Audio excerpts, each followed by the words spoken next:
Você pode até tentar, mas sua alma sabe. Não é possível servir a dois senhores. Você pode frequentar a igreja e ainda alimentar o pecado. Pode orar e continuar em silêncio diante do mal. Mas essa duplicidade tem um preço, e ele será cobrado. Enquanto muitos cristãos modernos tentam equilibrar Deus e o mundo, céu e vaidade, fé e conveniência, Cristo já avisou: você amará um e desprezará o outro. Essa neutralidade espiritual não é equilíbrio, é traição e use. Muro, por mais seguro que pareça, já tem dono. Se dentro de você ainda arde uma centelha de verdade, se você já não suporta mais viver uma fé morna, então este vídeo é o chamado para o retorno, o chamado para se posicionar, porque os covardes não herdarão o reino. Charles Spurgeon pregava com lágrimas nos olhos e fogo na voz. A igreja que corteja o mundo perderá o favor do céu. Ele não falava com ódio, falava com urgência. E neste vídeo vamos ouvir novamente essa voz, a voz que ainda ecoa pelos corredores da eternidade. Hoje você vai entender por que não existe meio termo. Vai descobrir o que realmente significa servir a Deus e o que acontece com quem tenta servir a dois senhores. Você já tentou viver com um pé na luz e outro na sombra? A maioria tenta. E é aí que começa a tragédia silenciosa da fé moderna. O homem moderno quer o conforto do evangelho, mas sem o peso da cruz. Quer promessas sem renúncia, graça sem verdade. Quer servir a Deus no domingo e a si mesmo no resto da semana. Essa é a ilusão da fé dividida. É a religião dos que dizem Senhor, Senhor, mas não o obedecem. É a espiritualidade dos indecisos, dos mornos, dos que acham que o coração pode ter dois tronos, um para Cristo, outro para o ego. Mas Jesus foi claro, brutalmente claro: ninguém pode servir a dois senhores, porque ou há de odiar a um e amar ao outro, ou se dedicará a um e desprezará ao outro. Mateus 6:24. Você pode tentar agradar todo mundo, mas não pode agradar a Deus e ao mundo ao mesmo tempo. Você pode até conseguir manter as aparências por um tempo, mas o espírito sabe quando está dividido. E o inimigo também. A fé dividida adia o juízo, mas não o evita. Ela até engana a consciência por um tempo, mas nunca engana o Deus que tudo vê. E o maior perigo da fé dividida não é o pecado escandaloso, é o conformismo lento. A perda gradual do zelo é quando você já não se sente mais incomodado com o que antes te fazia chorar. Aos poucos, você para de lutar, para de resistir, para de orar com sinceridade, até que se torna uma sombra do que deveria ser. Não há honra em cima do muro. Não há glória em permanecer neutro. Porque o muro, meu irmão, já pertence ao inferno. Cristo não quer parte de você. Ele quer tudo. E ele não divide o trono com ninguém. Você pode calar a consciência por um tempo, mas não pode silenciar a eternidade. Dentro de cada ser humano, mesmo daquele que se diz incrédulo, existe uma voz. Ela não grita, ela insiste, ela não força, ela chama. E por mais que tentemos afogá-la com distrações, com vícios, com religiosidade vazia, ela continua ali, ecoando no silêncio das nossas noites. É a voz do Espírito, aquela que nos lembra que fomos criados para mais do que a mediocridade espiritual, aquela que nos confronta quando sorrimos em público, mas sangramos por dentro, aquela que sussurra quando tentamos servir a dois senhores, como se Deus aceitasse um coração dividido. Charles Spurgeon dizia: é possível o homem ser tão religioso que engane até a igreja, mas jamais enganará o Espírito do Senhor, porque há um vazio que nenhuma aparência pode preencher. Há um cansaço que nenhuma máscara consegue esconder. Você já percebeu isso? A sensação de que, por mais que você tente se encaixar no mundo, algo sempre te puxa de volta. De que mesmo quando tudo parece estar bem, ainda falta algo. Isso não é depressão. Isso não é ansiedade. É o seu espírito tentando sobreviver à sua própria omissão. É a voz de Deus, sufocada sob camadas de conveniência, mas ainda viva, ainda ativa, ainda chamando. E quanto mais tempo você vive com um pé em cada reino, mais essa voz se torna um sussurro, até que um dia, talvez, ela se cale. E o silêncio de Deus é a sentença mais sombria que um cristão pode receber. Não se trata de ter medo do inferno, trata-se de não se acostumar com a ausência de Deus. Porque quando ele se afasta, a alma se dissolve. Essa voz que você sente agora, enquanto ouve essas palavras, é ele te dando mais uma chance, mais um chamado, mais um despertar. Mas a pergunta permanece. Você vai continuar fingindo que não ouve? Existe uma fábula que o inimigo adora contar aos cristãos modernos. Ela não começa com "era uma vez", começa com "não tem problema. Você ainda está na fé". Essa é a mentira do muro. A crença de que dá para ficar em cima, neutro, observando, sem se sujar, sem se expor, sem se comprometer. Mas ouça bem, o muro já tem dono. E não é Deus. O muro é o terreno da indecisão. É onde o diabo oferece sombra enquanto o mundo queima. É onde a fé morre em silêncio. E ninguém percebe. Charles Spurgeon alertava com clareza. Quando o cristão para de avançar, ele já começou a recuar. Estar em cima do muro não é esperar o tempo certo. É perder tempo. É deixar de responder a um chamado urgente por causa de desculpas confortáveis. O muro é feito de boas intenções, mas sustentado por covardia. É o espaço onde a oração vira rotina, a Bíblia vira obrigação e a fé vira decoração. É o lugar onde o cristão finge que ainda está lutando, quando na verdade já se rendeu à passividade. E sabe por que muitos continuam em cima do muro? Porque ainda não entenderam que o tempo não espera, que o mundo espiritual está em guerra, e quem não luta serve ao outro lado, mesmo sem querer. A omissão é um voto de silêncio a favor do mal. A neutralidade é o altar onde o inimigo sacrifica os mornos. E o muro é só o lugar onde ele te observa se perder aos poucos. Você diz que ainda não se decidiu, mas já está sendo moldado pelo lado que escolheu ignorar. Cristo não chamou espectadores, chamou discípulos, chamou soldados, chamou testemunhas. E quem vive em cima do muro, um dia vai descobrir que o muro era o portão do inferno disfarçado de segurança.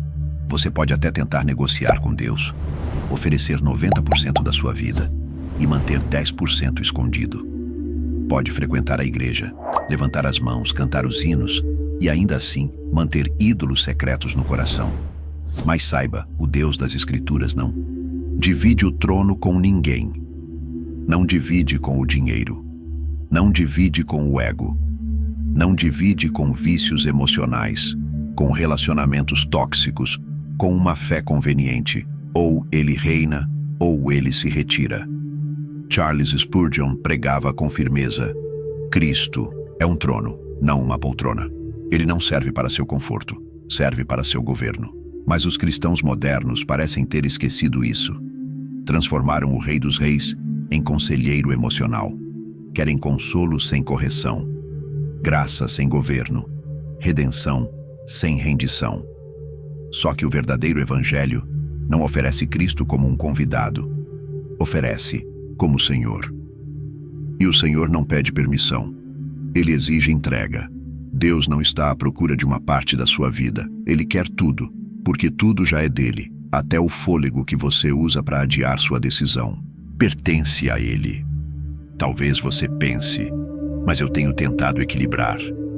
Equilibrar o quê? A cruz com o conforto, o céu com os desejos, a eternidade com o momento. Esse tipo de equilíbrio é queda disfarçada, é idolatria com verniz religioso. Aqui está a verdade, que ninguém quer dizer. Se há outro Senhor governando alguma área da sua vida, seja o medo, o orgulho, o prazer ou o mundo, Cristo ainda não é rei aí. Você pode dizer que o ama, pode até chorar em cultos e pregações, mas, se ele não reina sobre todas as coisas, ele ainda não reina sobre você. Há momentos em que Deus fala, outros em que ele grita. Mas o mais assustador são os momentos em que ele se cala. E muitos pensam que o silêncio de Deus é aprovação. Mas, na verdade, o silêncio é a resposta mais severa que o céu pode dar a um coração que insiste em viver dividido. Você já percebeu? A oração esfria. A Bíblia se torna pesada. O arrependimento vira apenas um discurso automático.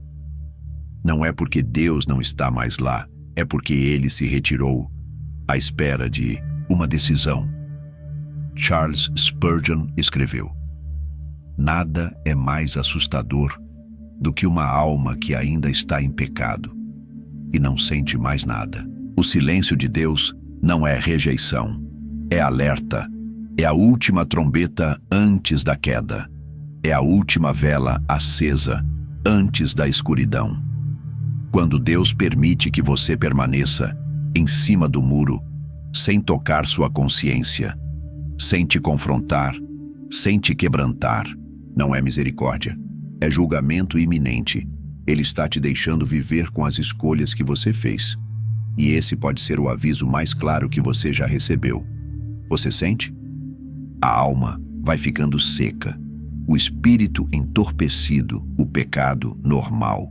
E quando tudo parece calmo, quando nada mais incomoda, é quando o céu já fechou as janelas, esperando seu último movimento. O silêncio de Deus não é ausência, é prova. Como o mestre que fica em silêncio durante a prova mais difícil, porque já ensinou tudo o que precisava. A pergunta é: você aprendeu ou vai falhar de novo? Porque esse silêncio pode ser a última chance. Há uma verdade que os púlpitos modernos evitam dizer: o julgamento não começa com os ímpios, não começa com o mundo, não começa com os ateus, começa conosco, começa pela casa de Deus. A Escritura não deixa dúvidas, porque já é tempo que comece o julgamento pela casa de Deus. 1 Pedro 4,17. O tribunal de Cristo não será uma fila para os de fora, será um acerto de contas com os de dentro, com aqueles que usaram o nome de Deus, mas não o serviram, com aqueles que estavam nas igrejas, mas nunca estiveram no altar. Charles Spurgeon advertia com lágrimas: aqueles que mais ouviram sobre o céu serão os que mais sofrerão por não terem vivido como cidadãos dele. O julgamento começa com os pregadores que amaram os aplausos mais do que a verdade, com os músicos que emocionaram, mas nunca adoraram, com os líderes que construíram impérios, mas esqueceram da cruz. Mas também começa com cada cristão que ficou em cima do muro, cada discípulo que se calou diante da injustiça, cada alma que preferiu o conforto da zona neutra ao fogo da entrega total. O dia virá.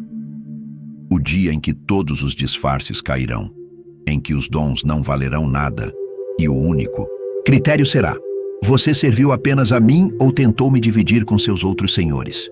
Nesse dia, não haverá como fingir, não haverá como negociar. As máscaras da religiosidade vão queimar como palha, e só vai permanecer o que era verdadeiro. A pergunta é: você está preparado para esse julgamento? Ou tem vivido como se ele nunca fosse chegar? A graça é para hoje, mas a prestação de contas é certa. E começa pela casa, pela igreja, por você. Chega um momento em que o sermão termina, o pregador se cala, as luzes se apagam, só resta você diante de Deus. Esse é o instante mais sagrado. Não é no culto, não é na multidão, é na solidão da sua consciência, onde nenhuma máscara sobrevive. É o lugar secreto onde Deus pergunta: de quem você realmente é? E aqui está a verdade brutal. Ninguém pode decidir por você.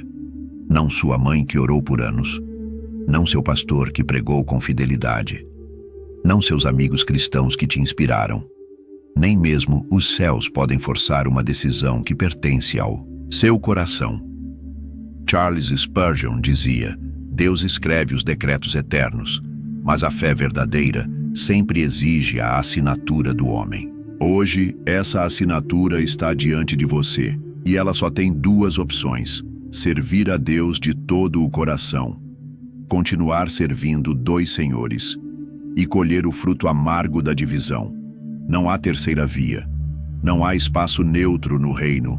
Ou você morre para si, ou viverá escravo de tudo aquilo que deveria ter deixado no altar. A fé morna está em coma, e o próximo suspiro pode ser o último. Você vai continuar justificando sua indecisão? Vai alimentar a ilusão de que ainda tem tempo? Ou vai responder ao chamado que está ecoando agora, neste exato momento dentro de você? Cristo não quer plateia, quer discípulos, quer entrega total, quer exclusividade.